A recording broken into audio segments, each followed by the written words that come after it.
new niggas out, I'm that new nigga. I got 1, 2, 3, 4, 5, 6, 7, 8, 9 niggas want a war, 10 niggas on the floor, 11 niggas on the porch, 12 killers want a war, 13. What's up guys and welcome to the video. Been a while since I've done a tutorial on my channel. I actually just posted my year 2020 video. 2020 was kind of a really weird year for me, as I'm sure it was for many of you. So I took a little bit of a different approach in that video. I went over some of the issues I had with business last year, some of the issues I had in my relationship that was dragging me down. It's kind of sad really, but I tried to put a positive twist on it because my year kind of was like, make sure to check that out if you haven't seen it yet. The masterclass I ran last year just finished up mid-December. That was a really awesome experience. Had about 12, 13 guys in that group. We just really dived into learning After Effects and all the little details that you might not necessarily get in these tutorials that I post. So if you're interested in joining the next round, I'm thinking it'll be in March or April whenever I get all the content updated and such. I want to get some testimonials from the guys who are in the first masterclass also. If you're potentially interested in fast tracking your After Effects editing, make sure to check out the link in the description below and join the waitlist for the second round of the masterclass. Anyways, those are all the updates I had. Today we're going to be learning how to do this world flip sky replacement transition, and the reason why I call it a sky replacement transition is because you're really just choosing one of the skies from the two clips and then making that the sky for both clips and then using motion keyframing to do a little flip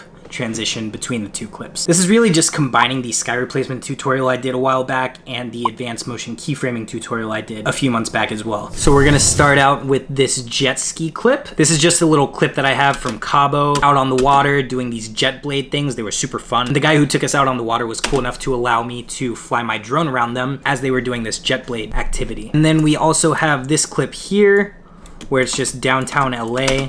A little hyperlapse I captured a little while back. First thing I'm gonna do is put these clips right on top of each other, and then I'm gonna shorten the timeline and shorten the jet ski clip so that these two clips are the same length, and then trim comp to work area. And in both of your shots, obviously you need a visible sky within the frame, so this effect goes really well with drone footage. And what you wanna do when you're filming it is one of your clips needs to be rotating around your subject in the counterclockwise direction, like this clip, and then the other one needs to be going around it in the clockwise direction. They need to be rotating around your subject in opposite directions. If you want to include that rotation for the transition, you could also just have a still shot. You could just do the flip without that rotation. But if your shot is rotating, make sure they are in opposite directions. So what we're going to do now is pre-compose these two layers. Name this world flip transition. And I'm actually going to rename that original composition main composition because we're gonna need to work in the main composition and in the pre-composition we just made. First thing you're gonna wanna do is make this composition bigger. So we need to increase the height to, let's just double it, 5320, so that we can drag this jet ski clip down and then turn back on this city layer and then drag it up.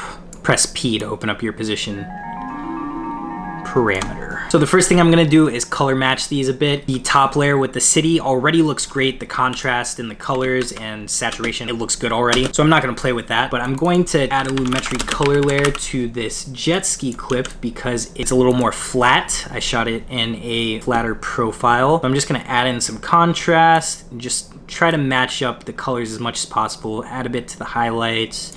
Maybe bring up the shadows a tiny bit, tweak it until it looks more similar white balance and saturation and contrast wise. You might want to add in some magenta, add in some warmth, and that's decent. The water seems a bit green in this bottom clip, and the blues up here are a lot more of a dark blue. So I'm gonna shift these teal blues to be a little bit more blue, if that makes sense.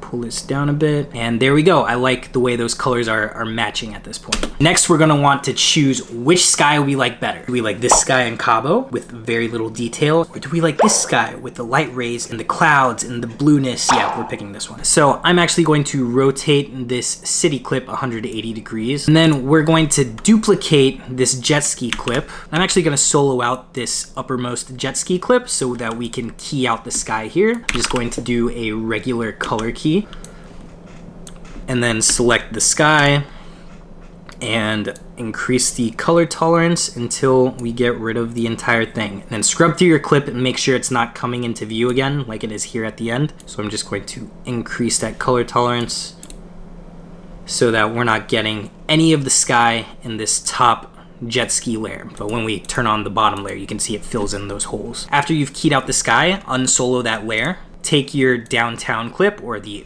other clip, bring it in between your sky replaced layers, then press P to open up your position value, and then just drag it down until you're right about at the horizon. That's pretty much it. That's like the most basic, simple way to do it, but we're gonna touch this up and make it look a little more pretty. In all of my sky replacements, I always feather out the sky at the horizon to ease out that transition between the replacement sky and the original clip. So I'm just gonna create a big mask that I can feather out here. You can see that we have an edge here where there's no sky showing, but don't worry about that. That'll be fixed as soon as we feather out this mask. So press F to feather the mask, and then just feather it out a lot. About 1,000 pixels is typically around where I leave it. And that just smooths the transition between the bottom clip and the new sky. So this is already looking really great. The only thing I want to add in this pre-comp is maybe a key cleaner on the topmost jet ski layer, just to make sure we aren't getting any weird noise or artifacting within our key. So let's just add this key cleaner in there. You can see the effect it has here at the end of the clip. It was a good key to begin with, but notice how if you start pixel peeping, you have these areas where it just looks weird. Turn on the key cleaner and it'll just smooth all that out. So now we've combined our clips in this pre-composition. I'm going to decrease this feather just a tad because I'm starting to see the line here between the two clips where the jet ski clip ends. So I'm just gonna decrease the feather a tiny bit. So now we have our two clips in this pre-composition. I'm actually going to select all my clips, press P to open up their position, and then move them all up just so we can center this a bit. And then I'm going to go into my composition settings and decrease the height of this composition until we get rid of those black bars.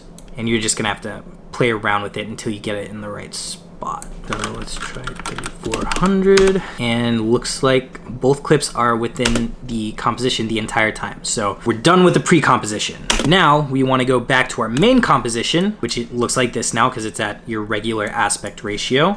And we're going to adjust these position keyframes, the scale, and rotation so that we get our transition. Let's add a position keyframe at the beginning. Actually right-click that and separate dimensions because we're not actually going to manipulate the X position much, if at all. It's mostly just the Y position we're going to be changing. So let's actually get rid of that X position keyframe. And then press R to open up rotation, start a rotation keyframe. Press S to open up your scale so we can start keyframing the scale as well. So we want this to be only showing the jet ski clip at the beginning. If we drag it all the way to the bottom, you can still see the city up there. So I'm actually just going to zoom in until that is not visible in the bottom clip, so that we can start with this clip and then transition to the next one. So now let's go to the end of our work area and then rotate this 180 degrees.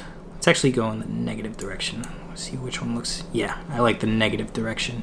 You can go either way, but I'm gonna choose negative 180 here. And then, does the scale need to be so scaled in at the end? We just don't wanna see the previous clip here at the end. So zoom in far enough to get rid of that.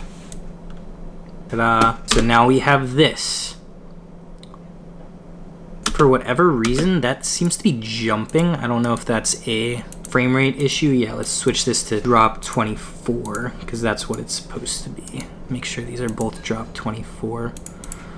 That's just what I have my footage in. So let's see if that looks better now.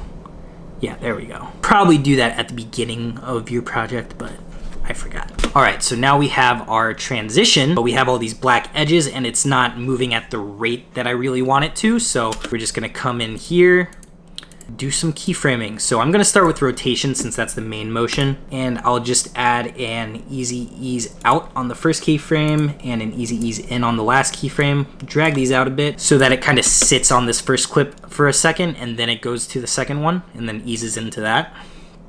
I like that motion. Now let's go to our scale value, and then I'm just going to mimic what I just did on the rotation values so that the motion kind of matches throughout all the different motion keyframes we create. And then I'm going to do the same thing with the Y position. Just easy ease out that one and then easy ease in this one.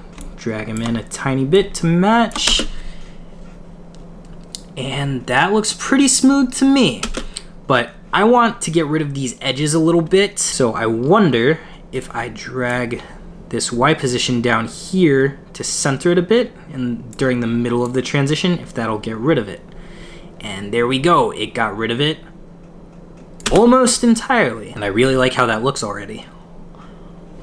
Lastly, to get rid of those small black bits, just add a motion tile to that precomposition. Make your output width and output height 200. It's a bit overkill, but that'll cover up all those edges. Click mirror edges, and you should be good to go.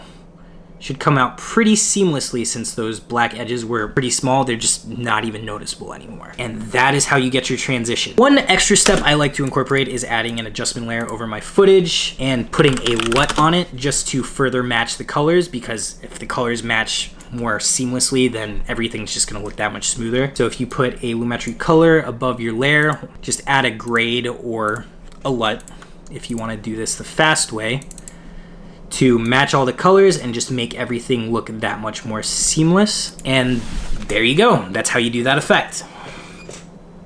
When it comes to sound design, maybe add just a low cinematic whoosh to go with that rotating motion, and you're good to go. That's it for this tutorial, guys. Don't forget to check out that My Year video. I put a lot of time into it, and let me know if there's anything you see in that video you'd like to see a tutorial from. And yeah, I'm gonna start busting these tutorials out now that I'm back home in Charlotte. The channel has some momentum and it's growing. I really want to take advantage of that. Appreciate you guys watching. Make sure to hit that subscribe button, hit that like button as well if this tutorial was helpful for you. I'll see you guys in the next video.